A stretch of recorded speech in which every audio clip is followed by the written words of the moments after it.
Mi esposa, Abby, tiene un hijo de su anterior matrimonio, David. Es un buen chico. A veces es rebelde, pero en general, un buen muchacho. Abby y yo hemos estado casados durante 3 años, y desde entonces he tratado de construir una relación sólida con él. No siempre ha sido fácil, pero con el tiempo hemos aprendido a entendernos. Hace poco, David comenzó su primer trabajo de verano en una cafetería local. Estaba muy emocionado por ganar su propio dinero y tener un poco de independencia. Abby y yo estábamos orgullosos de él. Cada día llegaba a casa y nos contaba historias divertidas sobre sus compañeros y los clientes. Una noche, mientras cenábamos, David mencionó a una nueva compañera llamada Emily. La forma en que hablaba de ella era diferente. Sus ojos se iluminaban y no podía evitar sonreír cada vez que la mencionaba. Abby y yo nos miramos y sonreímos. Sabíamos exactamente lo que pasaba. Así que Emily, ¿eh? Le dije. Con una sonrisa, David se sonrojó y trató de cambiar de tema, pero Abby lo detuvo. Oh, vamos, cariño, dijo riendo, no hay nada de malo en tener un pequeño enamoramiento. David puso los ojos en blanco, pero no pudo ocultar su sonrisa. Unos días después, Abby me contó que David había estado preguntándole cómo invitar a una chica a salir. Ella lo ayudó a elegir las palabras adecuadas y hasta lo aconsejó sobre qué ropa usar. Verlos hablar de eso fue muy tierno. David parecía nervioso, pero feliz. Esa noche, David nos contó que Emily había aceptado salir con él. Abby lo abrazó con entusiasmo y yo le di una palmada en el hombro. Era su primera cita, y estábamos tan emocionados como él. Pasaron los días, y cada vez que Emily venía a casa a recoger a David, Abby y yo la saludábamos. Era una chica dulce, educada y con una sonrisa encantadora. Parecía sincera y genuina. Me alegraba que David hubiera encontrado a alguien así. Pero, con el paso del tiempo, empecé a notar algo extraño. Emily parecía pasar más tiempo hablando conmigo que con David. Siempre hacía preguntas sobre mi trabajo, mis pasatiempos y mi vida antes de conocer a Abby. Al principio no le di importancia, pensé que solo estaba siendo amable. Pero pronto comenzó a sentirse diferente. A veces, cuando David no estaba cerca, Emily encontraba una excusa para quedarse un rato más. Me hacía cumplidos, se reía de todo lo que decí y una vez incluso me tocó el brazo de una forma que me incomodó. Intenté convencerme de que estaba exagerando, pero no pude ignorar lo que sentía. Decidí mantener las distancias. No quería hacer nada que pudiera parecer inapropiado o que pusiera en riesgo mi matrimonio. Una tarde, mientras Abby estaba en el trabajo y David había salido con unos amigos, Emily apareció sin avisar. Dijo que había pasado por casualidad porque quería hablar. Me sentí incómodo, pero la invité a pasar por cortesía. Nos sentamos en la sala y ella comenzó a hablar de lo mucho que admiraba la relación entre Abby y yo, y como quería tener algo así algún día. Pero entonces su tono cambió. Se acercó más y me dijo que le parecía un hombre muy atractivo y diferente a los demás. Me quedé helado. No sabía qué decir. Le pedí con calma que se fuera, diciéndole que eso no era apropiado y que yo amaba a mi esposa. Emily se sonrojó, se disculpó y salió rápidamente. Me quedé sentado unos minutos, procesando lo que acababa de pasar. Sabía que tenía que contárselo a Abby, pero también sabía que esto podría destrozar la relación entre David y su novia, o incluso entre David y nosotros. Cada préstamo, cada deuda, cada pérdida. Quiero documentación que pruebe que el negocio no valía nada durante el matrimonio. La segunda llamada fue a un número que había buscado 3 noches antes, tras mi reunión con Ora, un servicio que nunca había usado, pero del que sabía que existía, gente que encuentra información cuando la información necesita ser encontrada. Necesito antecedentes de 2 personas. ¿Qué tan rápido pueden trabajar? La semana avanzó como un cortejo fúnebre. Dirigí servicios, me reuní con familias afligidas, firmé papeleo, mantuve la rutina que había definido mi vida durante 40 años. Pero debajo de la máscara profesional estaba a la espera. Jordan Reynolds me llamó 2 veces con actualizaciones, conversaciones breves y eficaces en las que confirmó lo que ya sospechaba: Maud guardaba secretos caros. Al séptimo día conduje al centro a la oficina de Ora. El edificio era todo cristal y acero, 14 pisos con las mejores mentes legales de Houston cobrando por cuartos de hora. Aparqué en el garaje subterráneo, tomé el ascensor y llegué deliberadamente 10 minutos tarde a la sala de juntas. Déjenlos instalarse. Dejen que Travis piense que controla la agenda. La sala tenía ventanales de piso a techo con vista a la ciudad. Maud y Travis se sentaron a un lado de la larga mesa pulida. Documentos y blocs legales esparcidos delante de ellos. Parecían preparados para la guerra. Travis alzó la vista cuando entré, sonrisa confiada en su lugar, listo para renegociar su intento de extorsión. Entonces me hice a un lado. Ora entró primero, con su maletín. Después lo hizo Jordan Reynolds. La cara de Maud se volvió blanca, no pálida, blanca, como si alguien le hubiera drenado la sangre en 3 segundos. Sus manos sobre la mesa comenzaron a temblar. Quizá no sabía exactamente qué había encontrado Jordan, pero sabía lo que su presencia significaba. El pasado había llegado con una carpeta y una expresión metódica. ¿Comenzamos? Ora tomó asiento frente a Travis. Yo me senté en la cabecera de la mesa. Jordan se colocó junto a Ora y dejó su carpeta con la precisión cuidadosa de quien ya ha hecho esto muchas veces. Travis se recompuso con rapidez, su armadura profesional de vuelta. Señor Mitchell, agradezco su prontitud, dijo Travis, con un leve reproche por mi tardanza. Confío en que ha tenido tiempo para revisar nuestra propuesta. La señorita Pérez está dispuesta a ser razonable, pero necesitamos llegar a una resolución hoy. Asentí y guardé silencio. El silencio se extendió. Travis miró a Maud, luego a Jordan, al extraño en la mesa, al factor desconocido. Ora ahora abrió su maletín y sacó una sola hoja de papel. Antes de discutir cualquier propuesta, me gustaría presentar al señor Jordan Reynolds. El señor Reynolds ha llevado a cabo una investigación en nombre del patrimonio de Tyler Mitchell. Señor Reynolds, por favor, comparta sus hallazgos. Jordan abrió su carpeta. Sin preámbulos, sin explicaciones. Comenzó a colocar fotografías sobre la mesa con un cuidado deliberado, formando una línea temporal sobre la madera pulida. La primera foto, Maud en un cajero automático. La fecha visible en la esquina, marzo de 2018. Hora, 11:47. Retirando efectivo, la segunda foto, Maud en un restaurante que reconocí, un Stackhouse caro del centro. Fecha, abril de 2018. Sentada frente a un hombre que definitivamente no era Tyler. Su mano sobre la de él al cruzar la mesa, la tercera foto, Maud cargando bolsas de compras en una BMW plateada. Fecha, mayo de 2018. Tyler conducía un Honda de 10 años. Siguieron más fotos. Todas fechadas, con sello horario y localización, documentación metódica de una vida secreta. Travis tomó una foto, la estudió y la dejó con cuidado. El ritmo de su bolígrafo sobre el bloc se aceleró. Las manos de Maud se aferraban al borde de la mesa, nudillos blancos. Miró a Travis, implorando ayuda, pero él estaba concentrado en la evidencia, calculando ya lo devastador que era todo. Jordan habló por primera vez con voz calmada y profesional. Durante la última semana he reconstruido las actividades financieras de la señorita Pérez durante su matrimonio con Tyler Mitchell, específicamente el periodo de enero de 2017 a junio de 2018.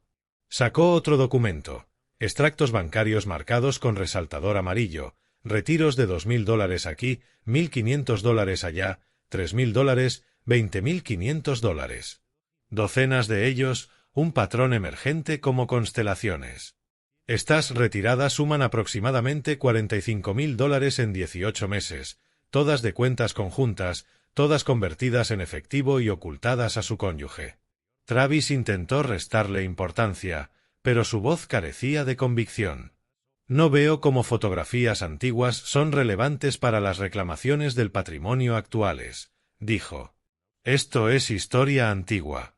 Orar favor ahora respondió de forma rápida y quirúrgica. Estas fotografías documentan un fraude sistemático.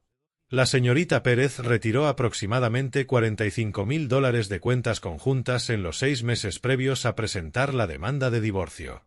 Ocultó esos retiros a su esposo. Eso no es historia antigua, señor Jordan. Eso es fraude contra la comunidad conforme a la ley de Texas. La palabra fraude colgó en el aire como humo. Jordan continuó sin prisa.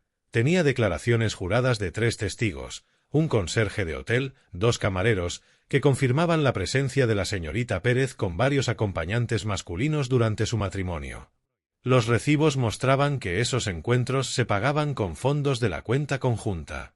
Cada frase encajaba como un golpe certero. Maud intentó hablar por fin, la voz tan temblorosa que apenas formaba palabras. «Eso no, quise decir», balbuceó. Intervine por primera vez desde que entré en la sala, con una voz fría y final. Usted se marchó mientras él trabajaba para salvar el negocio y se fue gastando su dinero en otra vida. Ella se encogió, como si le hubiera dado una bofetada. No pudo mirarnos. No pudo mirar a nadie. Travis dejó el bolígrafo. El golpeteo cesó. Miró a su clienta con la expresión de un abogado que se da cuenta de que lo han engañado desde el principio. Maud no mencionó nada de esto cuando discutimos el caso, dijo Travis, incrédulo. Pensé que esto ya había quedado enterrado, balbuceó ella. La respuesta de Ora fue tajante. Usted pensó que Tyler estaba demasiado roto para responder. Y pensó que su padre no miraría de cerca su pasado. La dinámica de poder se había invertido por completo. Travis había entrado listo para atacar y amenazar mi reputación y mi negocio. Ahora estaba rodeado de pruebas del fraude de su clienta y ya calculaba mentalmente estrategias de salida. Jordan añadió un documento más. Había hablado con el contable de Tyler de entonces. Confirmó que Tyler desconocía totalmente esos retiros. Las cuentas eran manejadas únicamente por la señora Pérez tras 2017. Las manos de Maud soltaron la mesa y cayeron sobre su regazo. Se veía más pequeña, como si se fuera derrumbando. Yo me mantuve inmóvil en la cabecera, observando cómo se cerraba la trampa. No con satisfacción, aún no. Aquello era solo la evidencia. El movimiento real venía después. Travis carraspeó, intentando recuperar algo. Han documentado irregularidades financieras de hace 7 años. ¿Qué proponen exactamente? Horas ahora honrió, profesional y letal. Hablemos de nuestra propuesta. Travis trató de reconstruir su posición, pero sus cimientos eran arena. Se cometieron errores hace años. Eso no niega las legítimas reclamaciones de la señorita Pérez. Intentó. Orao interrumpió con voz clínica. Déjeme explicarlo, señor Jordan. Su clienta cometió fraude contra la comunidad, una violación específica bajo el Código Familiar de Texas. El tribunal puede reconstituir el patrimonio cargando a su clienta con el valor de los bienes desviados más intereses legales por 7 años. Sacó una calculadora, aunque supuse que ya tenía las cuentas hechas. $45.000 capitalizados a tasas legales tejanas durante 7 años suman aproximadamente $70.000. Eso es lo que la señorita Pérez debe al patrimonio de Tyler antes de hablar de cargos penales. Los términos cargos penales y restitución flotaron en la sala como amenaza y promesa al mismo tiempo. Travis se inclinó hacia adelante, intentando sonar razonable. Ahora, espere. La persecución penal por disputas financieras maritales es extremadamente rara. Ningún fiscal. Jordan habló con voz baja, sin levantar la mirada. Ya contacté a la Fiscalía del Condado de Harris. Están muy interesados en casos que impliquen fraude sistemático superior a $40.000, especialmente con pruebas documentales y testigos. No era un farol.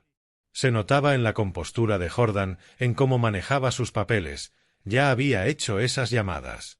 Maud dejó escapar un sonido que era mitad sollozo y mitad jadeo. Se tapó la boca con la mano. La mandíbula de Travis se tensó. Era un abogado competente que había entrado en una emboscada. Su clienta le había mentido y ahora veía su caso, y quizá su reputación, desmoronarse. ¿Qué quieren?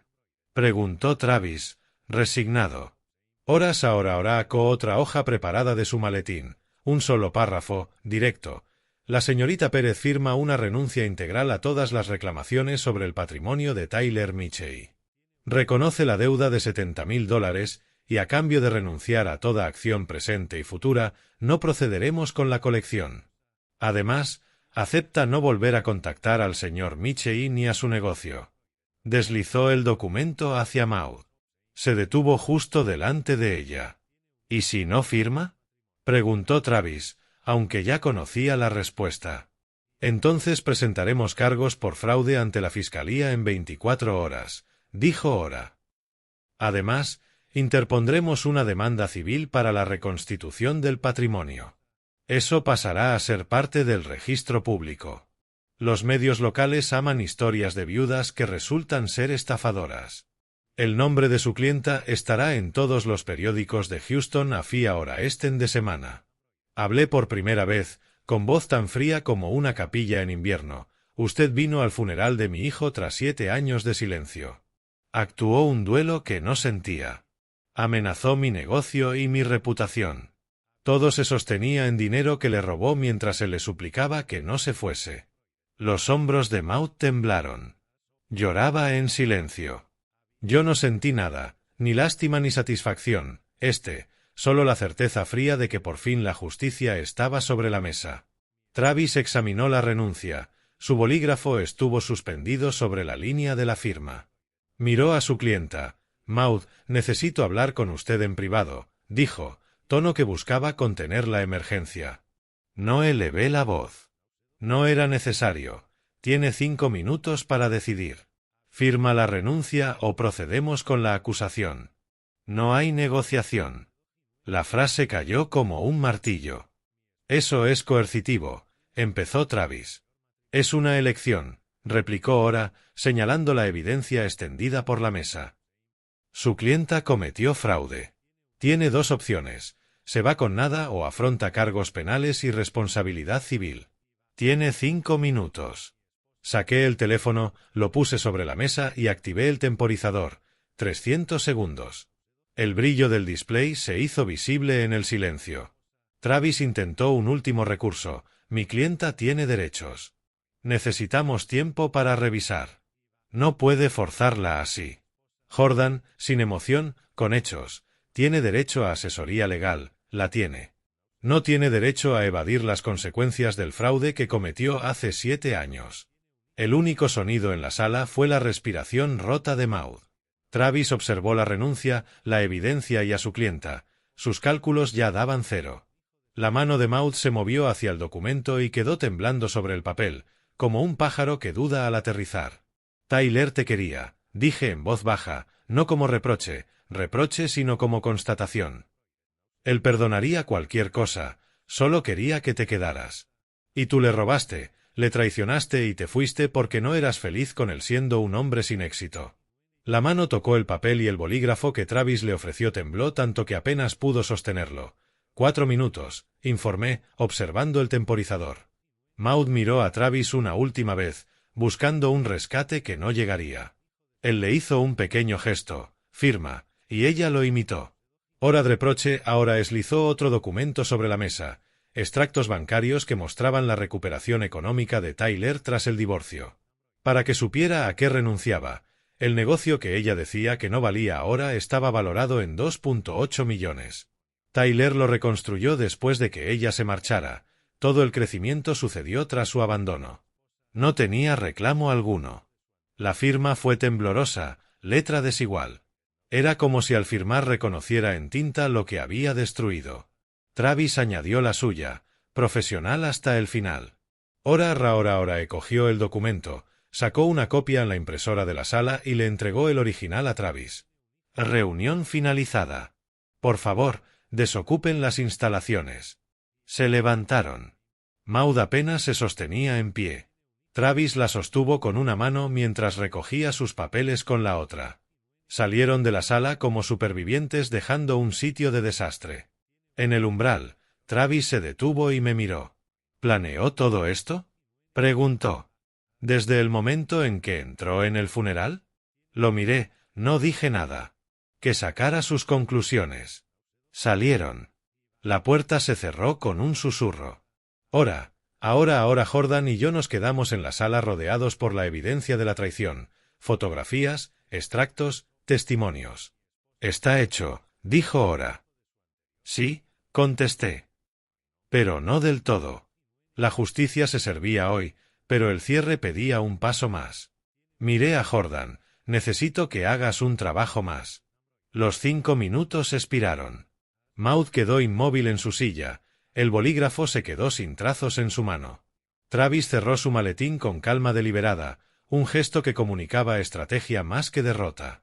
Necesitamos 24 horas para revisar opciones con la debida consulta, dijo él.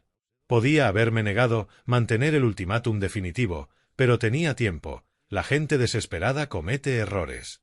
Acepté. 24 horas, mismas condiciones. Se marcharon. Maud salió sin mirar atrás, los hombros encorvados, cargando un peso que no podía soltar. La renuncia quedó sobre la mesa, sin firmar. Ora cogió los documentos y los archivó con la práctica de quien lo hace a diario. Intentarán algo, probablemente una llamada para negociar mañana, comentó. Tenía razón. A la mañana siguiente el teléfono sonó. Estaba revisando preparativos para un servicio de la tarde cuando Ora me llamó. Travis quiere hablar de un acuerdo. ¿Lo pongo en altavoz? Sí. Su voz llenó mi oficina, modulada entre lo profesional y lo conciliador. Ora, seamos razonables. Mi clienta está dispuesta a reducir notablemente sus pretensiones. $200.000. Es una fracción de lo que podría perseguir en los tribunales. Ahorra tiempo, dinero y publicidad. Ora miró. Negué con la cabeza una vez. Mi respuesta fue breve. Mi cliente rechaza. Travis, la oferta sigue siendo la misma. Firme la renuncia o enfrente la acusación. Silencio al otro lado. Me pondré en contacto, dijo él. La segunda llamada llegó esa misma tarde. La conciliación había desaparecido. Esta vez la voz de Travis tenía filo. Necesita entender algo, dijo. Me han contactado exclientes de la funeraria Michey. Tienen inquietudes sobre prácticas de facturación y servicios innecesarios. Esto puede convertirse en un asunto regulatorio. Dígale a Sylvester que le conviene llegar a un acuerdo. Escuché sin mostrar emoción. Ahora me observaba esperando instrucciones. Tras colgar, saqué 30 años de registros de la empresa. Cada contrato, cada factura, cada transacción, registradas con precisión meticulosa. Me habían auditado 2 veces en 40 años. Ambas veces no encontraron ninguna irregularidad. Mis precios eran competitivos, mis prácticas transparentes. Hice esta empresa sobre la base de la confianza en los peores momentos de la vida. Travis no tenía nada. Pero la amenaza, de por sí, revelaba algo útil, la desesperación. Llamé a Jordan Reynolds. Necesito todo sobre Maud Pérez desde junio de 2018 hasta la fecha. Registros de empleo, declaraciones de impuestos, solicitudes de ayuda gubernamental, cualquier cosa relacionada con dinero. Si ha vivido honestamente, lo sabremos. Si no, también. 48 horas. Volví al ritmo diario de la funeraria. Celebré 2 servicios esa semana, atendí a familias que me necesitaban, permanecí atento y presente, sin distraerme por ansias de venganza. Pero por dentro, aguardaba. 2 días después, Jordan apareció en mi oficina tras el horario laboral con una carpeta más gruesa que la anterior. Presentó solicitudes de asistencia alimentaria y subsidios de vivienda en 2019 y 2020, dijo. Desplegó formularios gubernamentales con la firma de Maud, donde alegaba ingresos anuales inferiores a $15.000. En los mismos años, encontró pagos en efectivo de 2 empleadores, una tienda minorista y una empresa de catering. Estimación conservadora, $38.000 de ingresos no reportados cada año. Evasión fiscal, un delito federal. Sentí algo frío y final asentarse en el pecho. Jordan siguió, metódico. Además, Maud presentó 3 quejas en el Tribunal de Familia alegando que Tyler dejaba de pagarle manutención.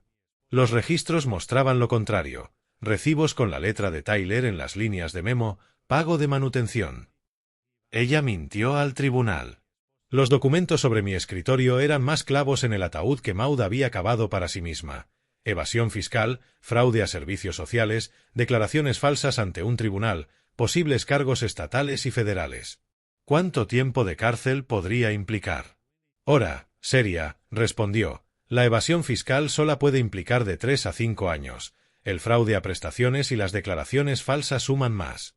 La gravedad pesó en la habitación.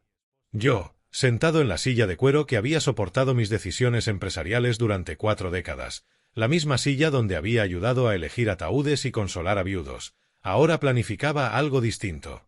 Justicia, quizá venganza, la línea entre ambas se había desdibujado en las últimas 2 semanas. Boceta un ultimátum, dije con voz firme.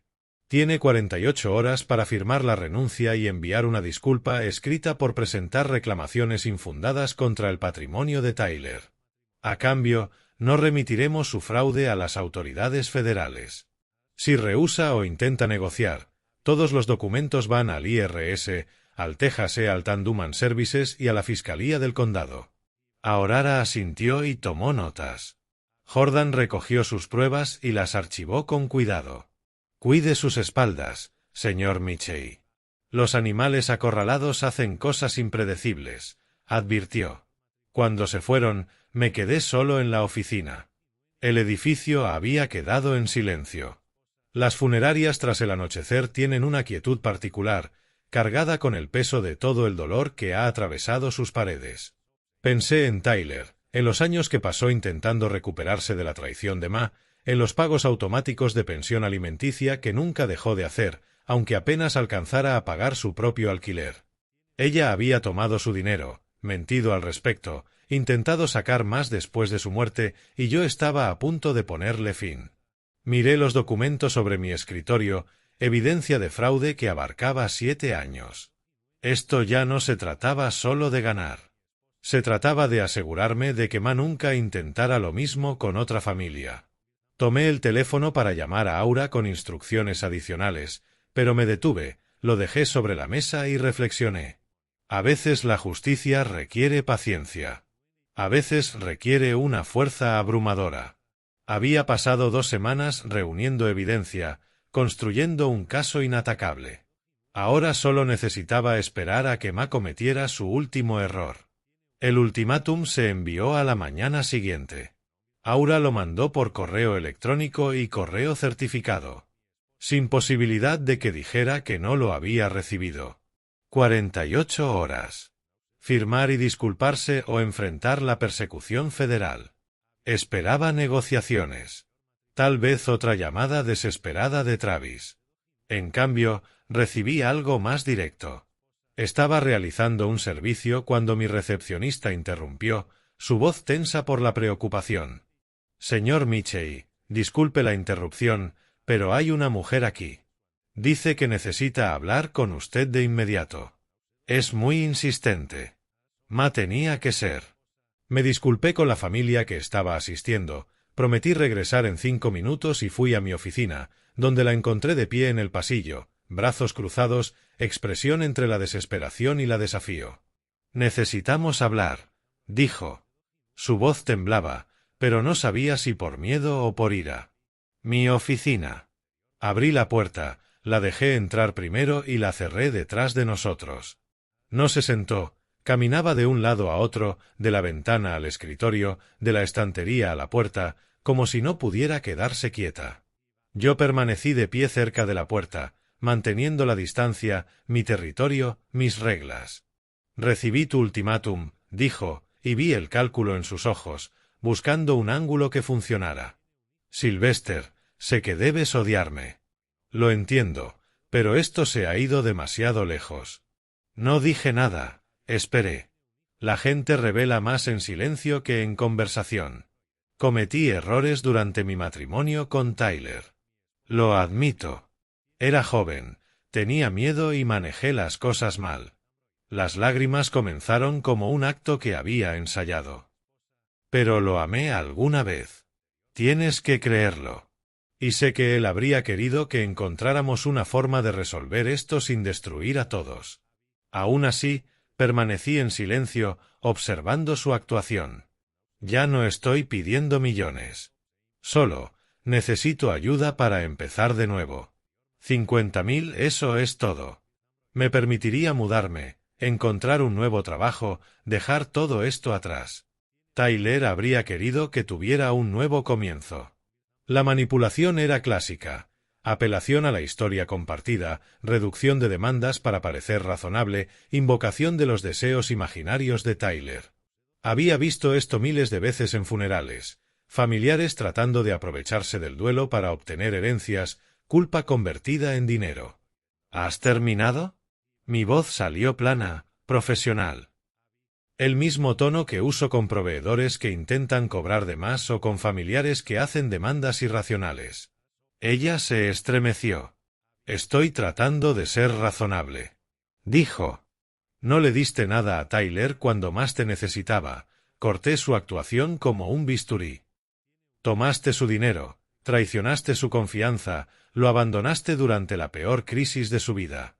Presentaste demandas falsas alegando que no pagaba la pensión alimenticia cuando nunca dejó de hacerlo. Engañaste al gobierno durante 7 años mientras trabajabas en negro. Y ahora vienes al negocio de su padre, al lugar donde lo enterramos, y pides dinero.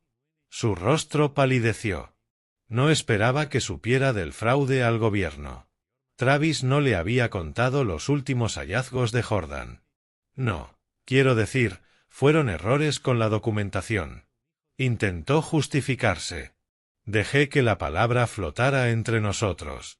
Mentiste sistemáticamente al IRS, a Texas Ealtan Human Services y a la Corte de Familia.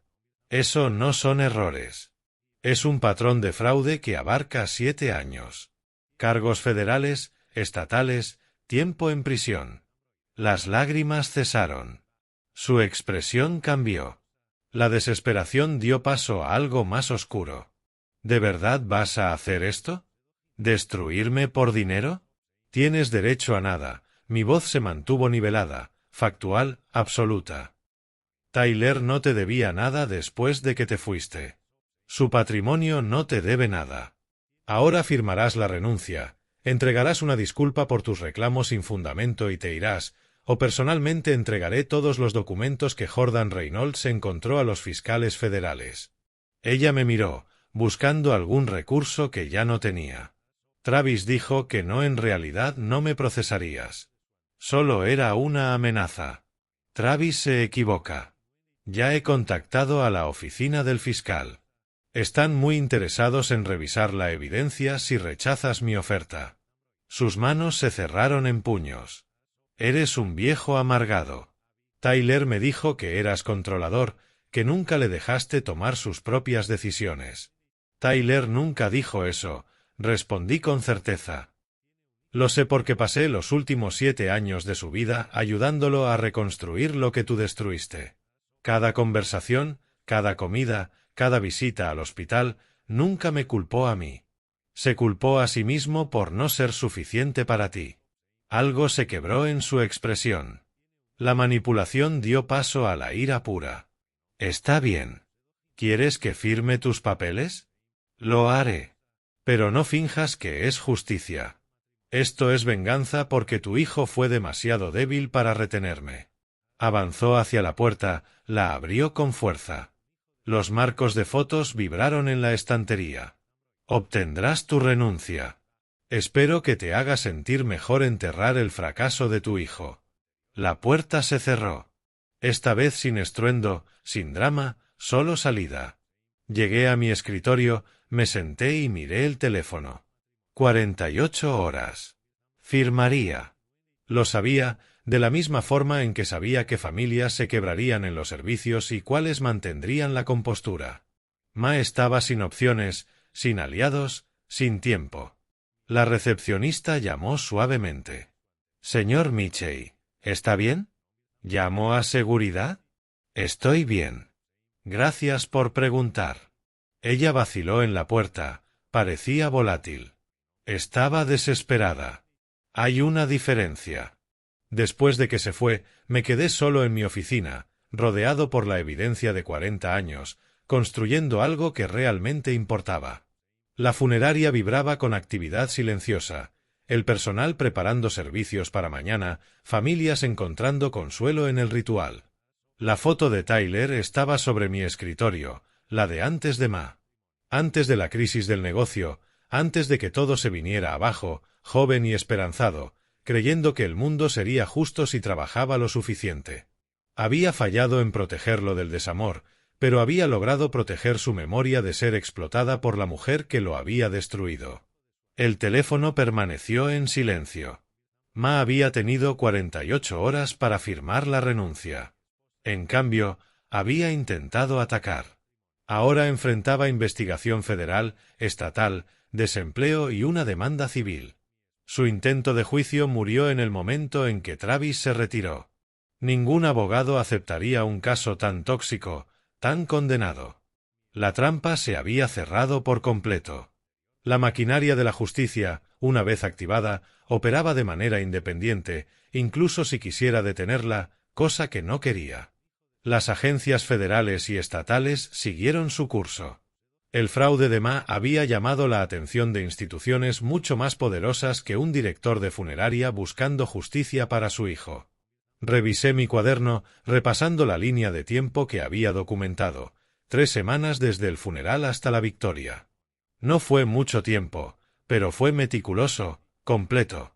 La investigación continuaría durante meses, tal vez años, pero el resultado era inevitable. Ma había cometido delitos y yo había entregado a los investigadores evidencia envuelta para regalo. El resto era certeza burocrática. Apagué las luces de la oficina, cerré el edificio con llave y conduje a casa por la húmeda noche de Houston. El aire acondicionado de mi coche zumbaba, familiar y reconfortante. El tráfico fluía a mi alrededor. En algún lugar de la ciudad, Ma recibía cartas de agencias gubernamentales, comprendiendo que sus muros se cerraban, que las acciones tienen precio, que la traición no es gratis. Pero yo ya no pensaba en ella. Pensaba en Tyler, en las familias que atendería mañana, en el negocio que continuaría mucho después de cerrar este capítulo. La justicia se había servido. Ahora solo quedaba esperar. 3 semanas después de que Travis se retirara, Ma finalmente se rindió. El correo llegó temprano un lunes, enviado a Aura, no a mí. Asunto: aceptación de términos. Cuerpo: 2 líneas. Firmaré la renuncia y el acuerdo de liquidación. ¿Cuándo podemos programar? Sin disculpas, sin excusas, solo el reconocimiento de que se había quedado sin opciones. Aura programó la firma para el miércoles por la tarde en la sala de conferencias de su firma, el mismo lugar donde presentamos la evidencia, donde la confianza de Ma se había desmoronado bajo el peso de fotografías y estados de cuenta. Llegué temprano. Aura había preparado los documentos: renuncia a todas las reclamaciones, admisión de conducta fraudulenta, plan de pago de $70,000 en 5 años, acuerdo de confidencialidad que le impedía hablar del caso públicamente. Cada página representaba a otra cadena vinculando a Ma a sus consecuencias. Llegó puntualmente, sola, sin abogado, sin apoyo. Vestía jeans y camiseta sencilla. La armadura cara probablemente había desaparecido. Su rostro estaba más delgado, más endurecido. La mujer que había fingido el duelo en el funeral de Tyler había sido reemplazada por alguien que entendía la derrota. No hablamos. Se sentó frente a mí. Aura entre nosotros, sirviendo de árbitro y testigo. Aura explicó cada documento, señalando las líneas de firma, asegurándose de que Ma comprendiera lo que firmaba. La renuncia abarcaba todas las reclamaciones sobre el patrimonio de Tyler, presentes y futuras. Ma firmó, reconociendo el retiro fraudulento de $45,000 de cuentas conjuntas durante su matrimonio, más intereses legales, totalizando $70,000. Se comprometió a pagar en 60 meses, aproximadamente $1,167 al mes. Firmó el acuerdo de confidencialidad que le prohibía hablar del acuerdo, la investigación o cualquier asunto relacionado. La violación resultaría en incumplimiento inmediato y posible denuncia criminal a autoridades federales. Cada firma fue mecánica, sin vacilación. Había estado luchando durante 3 semanas, buscando un abogado, negociando, intentando escapar. Ahora solo intentaba sobrevivir. Cuando el último documento se firmó, Aura lo recogió todo en una carpeta. Recibirás copias por correo. El primer pago vence el 1 del próximo mes. El incumplimiento desencadena acción legal inmediata y notificación al IRS sobre nuestra presentación previa. Mas se levantó sin decir palabra, caminó hacia la puerta, pausó con la mano en la manija, se giró por un momento. Pensé que tal vez diría algo, ofrecería disculpas, pondría una excusa, lanzaría una última acusación. En cambio, me miró realmente. Tal vez por primera vez desde que entró al funeral de Tyler. Lo que vio en mi rostro la hizo apartar la mirada y salir sin hablar. La puerta se cerró en silencio. Aura reunió las copias de los documentos firmados. «¿Está hecho?» «Sí». «¿Cómo te sientes?» preguntó. Consideré la pregunta. ¿Cómo me sentía? No triunfante. No satisfecho. Exactamente completo. Como un peso que llevaba finalmente había sido dejado. Cansado. Listo para volver al trabajo. Siempre estabas trabajando. Hiciste 4 funerales mientras todo esto ocurría. Asintió. Volver solo al trabajo, sin esto sobre ti. Por lo que vale, hiciste todo bien. Legalmente, éticamente, estratégicamente. Tyler estaría orgulloso. No estaba seguro de eso. Tyler había sido bondadoso, perdonador, del tipo que habría querido misericordia en lugar de justicia. Pero Tyler no estaba aquí para decidir. Yo lo hice por él y de la única manera que sabía. Después de salir de la oficina de Aura, conduje al cementerio Oakwood. La mañana era cálida, húmeda, típica del verano en Houston. Los robles daban sombra en áreas del terreno impecable. Pájaros cantaban en las ramas. La tumba de Tyler estaba bajo uno de los robles más antiguos, con lápidas simples. Solo su nombre, fechas y una línea, amado hijo y amigo. La elegí yo mismo, rechazando los monumentos de granito que Ma habría escogido. Permanecí allí largo rato, sin hablar, solo presente. La primera vez que lo visitaba desde el entierro, la primera vez que podía ir como su padre y no como vengador. Se acabó, dije en voz baja. No recibirá un centavo. No hablará de ti públicamente. Pasaremos los próximos 5 años recuperando lo que robó, y la investigación federal continúa. Eso ya no está en mis manos, pero la evidencia es sólida. El viento movía las hojas del roble sobre mí, respondiendo de manera que no significaba nada y todo a la vez. Sé que la habrías perdonado. Siempre fuiste demasiado generoso, dispuesto a ver lo mejor en la gente, incluso cuando mostraban lo peor. Me arrodillé, aparté hojas caídas de la lápida. Coloqué lirios blancos frescos, las flores favoritas de Tyler, aunque solo él lo supiera. Un gesto pequeño, realmente insuficiente, pero ¿qué más podía ofrecer excepto flores y justicia? De pie, miré a través del cementerio, filas de lápidas hasta la cerca, otros visitantes cuidando otras tumbas, el jardinero a lo lejos con su tractor. La vida y la muerte coexistiendo, como siempre. El peso se había levantado, pero Tyler seguía ausente. Ma pagaría mensualmente durante 5 años, pero eso no traería a mi hijo de vuelta. La justicia se había servido, pero la victoria se sentía vacía. No lo suficiente como para arrepentirme, solo lo suficiente para reconocer que venganza y sanación no son lo mismo. Uno lo logré, el otro tardaría más. Caminando de regreso al coche, revisé el teléfono. 7 llamadas perdidas, todas de la funeraria.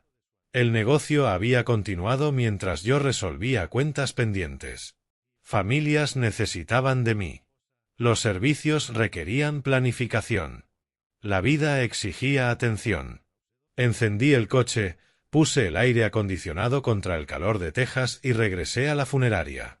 De vuelta al trabajo que había sostenido durante 40 años.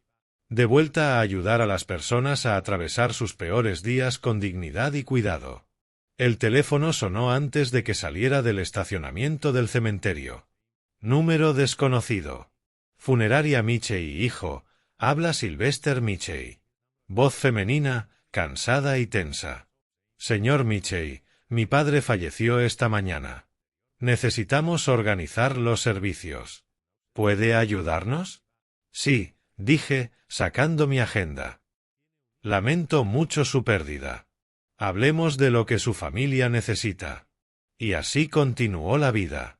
Otra familia, otro servicio, otra oportunidad de hacer lo que sabía hacer mejor, guiar a la gente en el duelo con profesionalismo y cuidado. La justicia para Tyler había sido servida. Las consecuencias para más se desarrollarían con los años. Pero el trabajo, mi verdadero trabajo, seguía constante. Sylvester Michey, director de funeraria, padre, sobreviviente, listo para seguir adelante. Si te gustó esta historia, dale like a este vídeo, suscríbete al canal y comparte tus impresiones en los comentarios. Para escuchar la siguiente historia, haz clic en el recuadro a la izquierda. Gracias por ver.